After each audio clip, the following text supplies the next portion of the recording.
Hello, everybody, and welcome to the first of this season's knockout qualifying sessions here today, as we are down here in beautiful Rockingham, North Carolina, as we're about to find out which of the 5 drivers below the top 35 will be starting in Saturday's Auto Trader 400.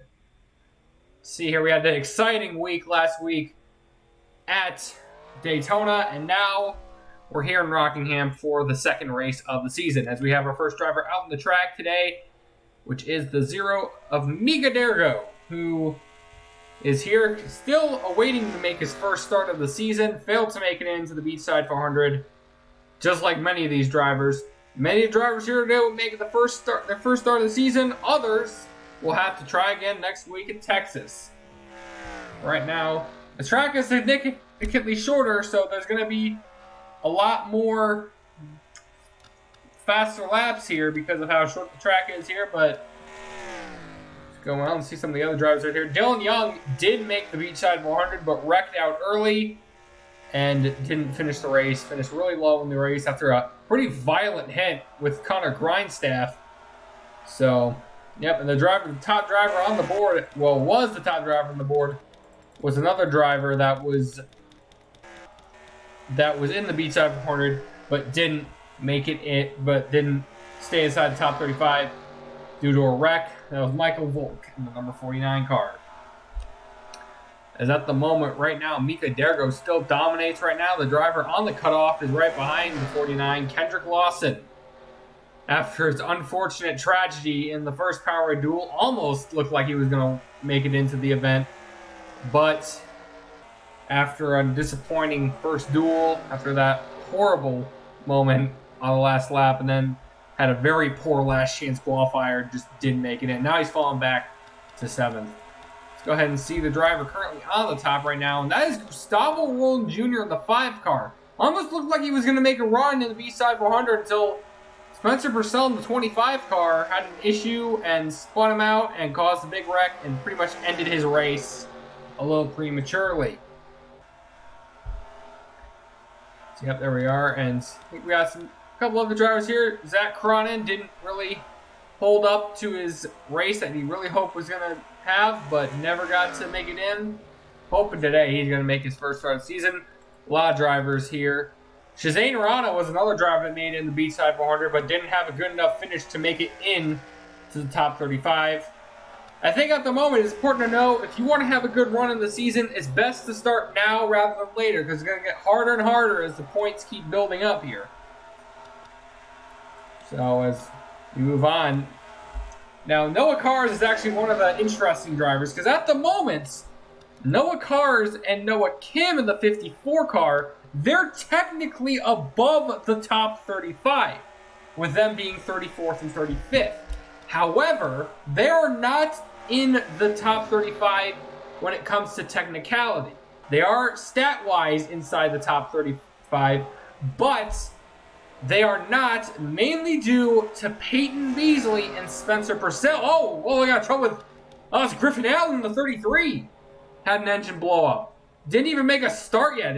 Wow. They're going to have to resort to his backup car before he even made a lap. Yikes. But as I was saying, with the 54 and the 44, Peyton Beasley and Spencer Purcell are below the top 35.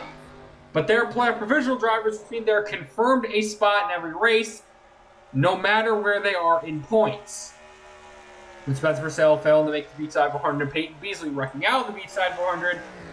So that means they're technically above the top 35, and Noah Cars and Noah Kim, currently the 2 drivers sitting right on that threshold with 34th and 35th, they are technically out of the top 35. Whoa, almost got into Calvin Michaels right there.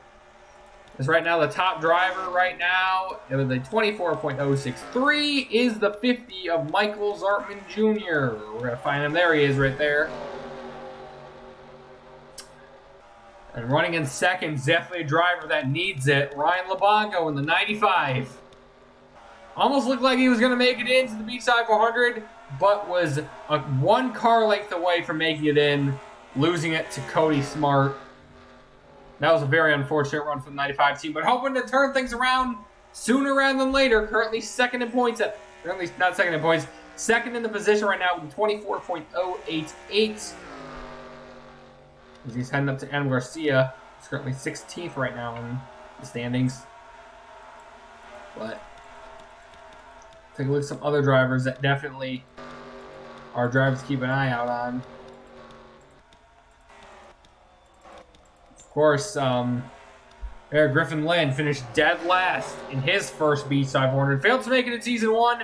Finished last this season. So, yikes. He's going to definitely need a good run. He's running in third right now.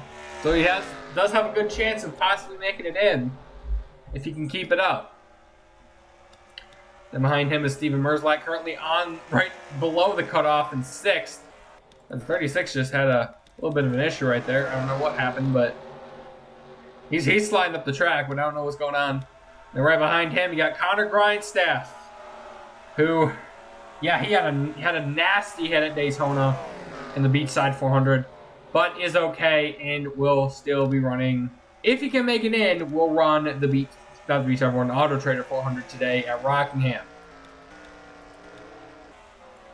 Take a look at the last driver we haven't talked about, who's currently inside that top 5 right now to make it in, is the number 65, if I can find him. There he is. Or there she is, because it's Danielle Jones. I do not know. I'm going to ask because I'm not sure, but yep. I think right now, part of one of the early rivalries right now has a little bit of a rivalry with Kendrick Lawson after what Danielle Jones kind of got into in the Beachside for the Powerade duels, in the first Powerade duel, getting into Kendrick Lawson.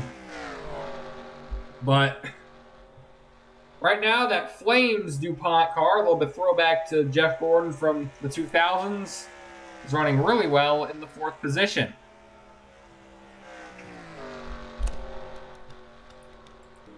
We got some other drivers definitely keep an eye on. One driver, David Dawn in the 6th, had a really strong car in both the duel and the last chance qualifier, but the main reason he didn't make it in was because of wrecks. So, yep, he got into a wreck in his duel, and then got into another wreck in the last chance qualifier. Similar to what happened to Spencer Purcell in Season 1 with his strong cars, and then just did not have any luck with the speed weeks. Currently sits 14th right now with almost 2 minutes to go. Another driver that I really want to see have some things change is Reagan Whitlock in the 88. Absolute heartbreak in the last chance qualifier. Had a really strong car, was running in the top 3 most of the race, and then right before the halfway point, his engine gave out and ended the race in last place. So didn't make it in the Beachside 400 because of an engine failure. Currently sits 19th right now, but anything can change. 90 seconds to go in the session right now. Zartman Jr. continues to lead.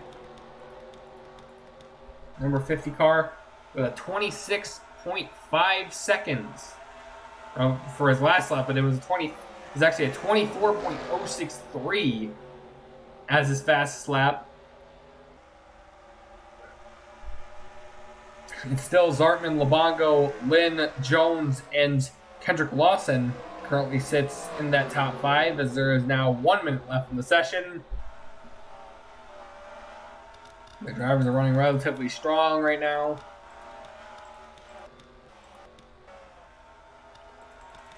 As there really isn't much else to talk about other than just some other drivers that didn't have good races. I know Fisher Johnson, first time in his YTRSS career, he is below the top 35 or the top 30.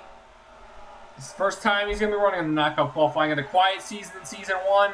But the reason he's here is due to an engine failure in the Beachside 400. And even the minor mistakes in the early sessions of the season could lead to major point issues. And he's better hope he's going to have some good runs in the next couple races if he wants to stay inside the top 35. 10 seconds left.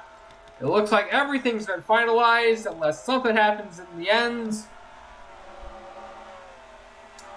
And time is up here, and it is official.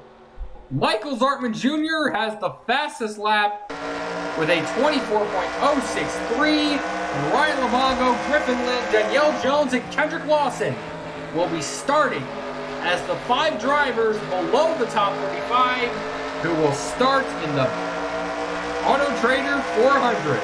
I almost said B500, but it's actually the Auto Trader 400.